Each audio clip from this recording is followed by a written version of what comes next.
மீனம், இந்த மீன ராசியில் இருக்கக்கூடியவர்களின் அதிகமான உழைப்பு எதிர்காலத்தில் மிகப்பெரிய வெற்றியை ஈட்டி தந்தே தீரும்.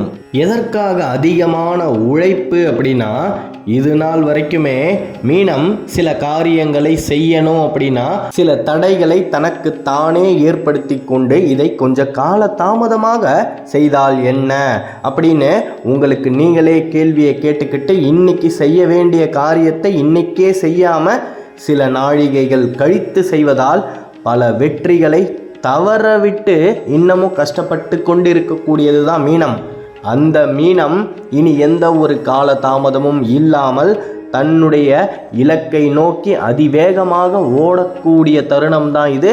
அப்படி நீங்கள் ஓடும்பொழுது எந்த தடைகளும் இனியும் உங்களுடைய பாதையில் ஏற்படாது. வரக்கூடிய மார்ச் 29 மிகப்பெரிய அளவில் சனிப்பெயர்ச்சி நடக்க போகுது. அந்த சனிப்பெயர்ச்சியால் உங்களுடைய வாழ்க்கையே வேறு விதமாக மாறப்போகுது. மீனம் ஒரு மாறுபட்ட வாழ்க்கையை வாழ்ந்தே தீரும். இந்த 2025 நீங்கள் எடுக்கக்கூடிய முடிவுகளால் அடுத்து வரக்கூடிய 15 ஆண்டுகள் மிகப்பெரிய ஒரு வாழ்வை வாழ முடியும். உங்களுடைய குடும்பம் நிம்மதியாக இனி நிச்சயமாக இருந்தே தீரும். அதில் எந்த விதமான மாற்று கருத்துமே கிடையாது. முக்கியமாக இந்த உத்திரட்டாதி நட்சத்திரத்தில் இருக்கக்கூடியவர்களின் பிரச்சனைகள் தீரக்கூடிய காலம்தான் இது. உங்களுடைய வாழ்க்கை துணையால் நீங்கள் வாழ்க்கையில் வளர போறீங்க. இது நாள் வரைக்குமே உங்களுடைய வாழ்க்கை துணையிடம் இருந்த மனக்கருத்து வேறுபாடுகள் உங்களுடைய மனதை விட்டு விலகி ஆற்றில் கரைத்த உப்பை போல கரைந்து ஓடும். குடும்பம் சந்தோஷமாக இருக்கும். நிம்மதியாக நீங்கள் உங்களுடைய குடும்ப வாழ்க்கையை வாழ ஆரம்பிக்கலாம். மிகப்பெரிய அளவில் அந்தஸ்து உயர்ந்தே தீரும். மீனம் இது நாள் வரைக்குமே அனுபவித்த அவமானங்களும் கெட்ட பெயர்களும் மீனத்தை விட்டு விலகக்கூடிய காலம்தான் இது. மிகப்பெரிய அளவில் அந்த முருகனுடைய அருளால் குருவும் செவ்வாயும் உங்களுடைய லாபஸ்தானத்தை உயர்த்தியே தீருவார்கள். இதில் எந்த விதமான மாற்று கருத்துமே கிடையாது. அதாவது குரு பார்த்தால் கோடி நன்மை அப்படின்னு சொல்லுவாங்க. அந்த குருவுடன் செவ்வாயும் தனது ஆசீர்வாதங்களை சேர்த்து மீனத்திற்கு இந்த காலகட்டத்தில் வழங்கியே தீரும். 2025 நீங்கள் எந்த முடிவுகளை எடுத்தாலும் அந்த முடிவுகளால் மிகப்பெரிய வெற்றியை அடைய முடியும். மனக்கலக்கமே இனி எந்த ஒரு தருணத்திலும் மீனத்திற்கு இருக்கவே கூடாது. இந்த ஜகத்தில் மற்றவர்களால் முடியாத ஒரு காரியத்தை முடித்தே ஆக வேண்டும் என்ற ஒரு வைராக்கியத்தை கொண்டதுதான் மீனம். அவ்வாறு மிகப்பெரிய ஒரு லட்சியத்தை நோக்கி நீங்கள் நகரும் பொழுது இனியும் உங்களுடைய வாழ்வில் எந்த விதமான தடைகளும் இனி ஏற்படவே ஏற்படாது. அந்த கந்தனுடைய பரிபூரணமான அருளை மீனம் இனி தொடர்ந்து பெற்றுக்கொண்டே இருக்கும். மிகப்பெரிய அளவில் பொய்யான நபர்களுக்கு நடுவில் நீங்கள் ரொம்ப கஷ்டப்பட்டு உங்களுடைய வாழ்க்கையை வாழ்ந்துக்கிட்டு இருக்கிறீங்க. அந்த மாய வலையில் இருந்து உங்களால் வெளியே வர முடியும். இனி சுதந்திரமான முடிவுகளை மீனத்தால் எடுக்க முடியும். அப்படி எடுக்கக்கூடிய முடிவுகளால் எதிர்காலத்தில் மிகப்பெரிய வெற்றியை அடைவதை எவராலும் இனி தடுக்கவே முடியாது.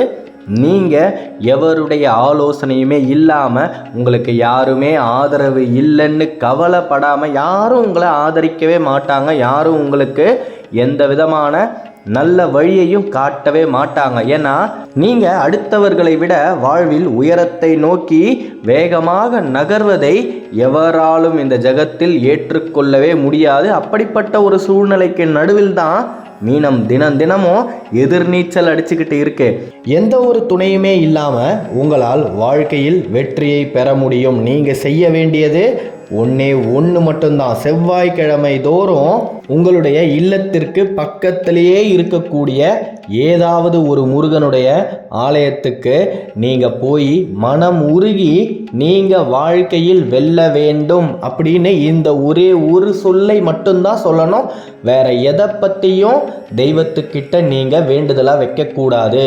என்னுடைய எதிரிகள் எனக்கு நிறைய துரோகங்களை இழைத்து விட்டார்கள், அவர்கள் தக்க தண்டனையை அனுபவித்தே தீர வேண்டும். முருகா, நீதான்ப்பா அவங்கள தண்டிக்கணும். இந்த மாதிரி எந்த விதமான வேண்டுதலையும் நீங்கள் வைக்காம, நான் என்னுடைய வாழ்வில் உயரத்தை அடைய வேண்டும், என்னுடைய குடும்பம் என்னால் மகிழ்ச்சியாக இருக்க வேண்டும், நான் அடுத்து வரக்கூடிய 4 தலைமுறைக்கு சொத்தை சேர்த்து வைக்க வேண்டும் இப்படின்னு உங்களுடைய வளர்ச்சியை பற்றி மட்டுமே தான் நீங்கள் தெய்வத்துக்கிட்ட வேண்டுதலாக வைக்கணும்.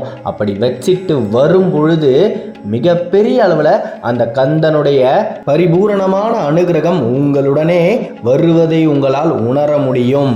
இந்த வேண்டுதலை நீங்கள் சுமந்துக்கிட்டு போகும் பொழுது காலில் காலணிகள் இல்லாமல் செல்லணும் அப்படின்னு இந்த இடத்துல ரொம்பவே தாழ்மையாக கேட்டுக்கிறேன். ஏன்னா நீங்கள் உங்களுடைய உடலை வருத்தி உள்ளத்தால் உருகி வேண்டும் பொழுது அந்த அறுபடை முருகன் நிச்சயமாக உங்களை அள்ளி அணைப்பான். இதில் எந்த விதமான மாற்று கருத்துமே கிடையாது. மீனம் வாழ்வில் மிகப்பெரிய அளவில் உயரத்தை நோக்கி நகரப்போகுது. இது நாள் வரைக்குமே நீங்கள் சிந்திய கண்ணீர்கள் அத்தனைக்குமே விடை கிடைக்க போகுது. இந்நேரம் சில பேருக்கு ஒரு சந்தேகம் எழும்பி இருக்கும், இதை எந்த செவ்வாய்க்கிழமையில் கடைபிடிக்க வேண்டும்? தயவு செய்து வளர்பிறையில் வரக்கூடிய செவ்வாய்க்கிழமையில் நீங்கள் இதை கடைபிடித்தால் வாழ்க்கை நிச்சயமாக வளர்ந்தே தீரும். எந்த விதமான சரிவை நோக்கி இனியும் மீனம் போகாது. அப்படி என்றால் வளர்பிறையில் 2 செவ்வாய்க்கிழமைகள் வரும். அதில் ஏதாவது ஒரு செவ்வாய்க்கிழமையை தேர்ந்தெடுத்து நீங்கள் செய்யணும். மாதத்தில் ஒரே ஒரு நாள், வருடத்தில் 12 நாள் மட்டுமே தான் நீங்கள் 10 நிமிஷம் காலில் செருப்பில்லாமல் நடக்க போறீங்க. அந்த 10 நிமிடம் மனமுருகி வேண்டக்கூடிய பக்தரின் வாழ்வையே மாற்றிவிடும். மிகப்பெரிய அளவில் நீங்கள் ஒரு காரியத்தை செய்ய போறீங்க. அந்த காரியத்தில் பலவிதமான பணத்தை முதலீடாக போட போறீங்க. ஆனால் நிறைய பேர் அதற்கு தடங்கல்களாக இருக்காங்க. யாராவது ஏதாவது தீங்கு விளைவித்து விடுவார்களோ அப்படின்ற ஒரு பயம் உங்களுடைய மனதில் இருந்தால் நீங்கள் சுப காரியங்களை செய்வதற்கு முன்பாக இந்த ஒரு வேல்மாறலை நீங்கள் உச்சரிக்கும் பொழுது மிகப்பெரிய அளவில் ஒரு தன்னம்பிக்கை உங்களின் மனதில் பிறக்கும். அதன் மூலமாக அந்த காரியத்தில் உங்களால் வெற்றி பெற முடியும். தனித்து வழி நடக்கும் எனதிடத்து ஒரு வலத்து இரு புறத்து மறு கடத்திரவு பகுற்றுணையதாகும். இதனுடைய அர்த்தம் யாதெனில், நான் என்னுடைய வாழ்வில் எந்த விதமான துணையும் இல்லாமல், எவருடைய உதவியும் இல்லாமல் எல்லா விதமான பிரச்சனைகளையும் தனியாக சந்தித்து கொண்டிருக்கின்றேன். அப்படி நான் சந்திக்கும் பொழுது எனக்கு இடப்புறத்திலும் வலப்புறத்திலும் முன்பும் பின்பும் துணையாக கந்தனுடைய வேல் நிற்க வேண்டும் அப்படின்றது தான். மிகப்பெரிய அளவில் காக்கும் கடவுளாகிய கந்த கடவுள் உங்களுடைய சொந்த கடவுளாய் இருக்கும் பொழுது இனி எந்த விதமான தோல்வியும் மீனத்தை அணுகவே அணுகாது. உங்களுடைய உயர்வு பிடிக்காமல் உற்றார் உறவினர்களே உங்களை வெறுத்து ஒதுக்கலாம். இக்கட்டான சூழ்நிலையில் நீங்க சிக்கி தவிக்கும் பொழுது இரத்த பந்தங்களே உங்களை மறந்து இருக்கலாம். ஆனால் உங்கள் உள்ளத்தில் குடியிருக்கக்கூடிய அந்த அறுபடை முருகன் ஒருபோதும் உங்களை மறப்பதே இல்லை, வெறுத்து ஒதுக்குவதே இல்லை. அப்படின்றத நீங்க ஞாபகம் வச்சுக்கிட்டாலே போதும். உங்களுடைய வாழ்வில் நீங்க மேன்மேலும் உயர்ந்துக்கிட்டே இருக்க முடியும். வரக்கூடிய சனி பெயர்ச்சியிலிருந்து உங்களுடைய வாழ்க்கையே மாறுபட போகுது. ஜென்ம சனியை கண்டு எவருமே அஞ்சக்கூடாது. மிகப்பெரிய அளவில் சரவண பவனின் வேல் உங்களுக்கு துணையாய் இருக்கும் பொழுது அந்த சனீஸ்வரனால் எந்த விதமான தீங்கும் நிச்சயமாக நிகழவே நிகழாது.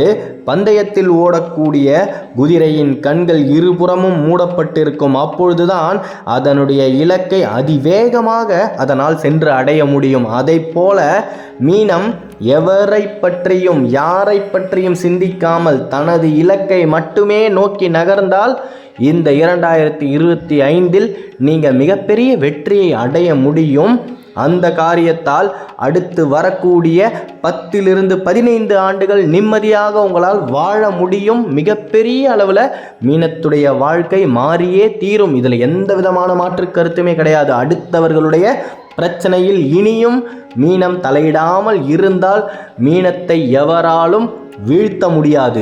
இந்த ஆண்டில் உங்களுடைய லாபஸ்தானத்தை 2 சுப கிரகங்கள் சேர்ந்து பார்க்கும் பொழுது மிகப்பெரிய அளவில் நீங்கள் செல்வத்தை சம்பாதிக்க முடியும். கடந்த ஆண்டு அனுபவித்த கடன் தொல்லையிலிருந்து விடுபட முடியும்.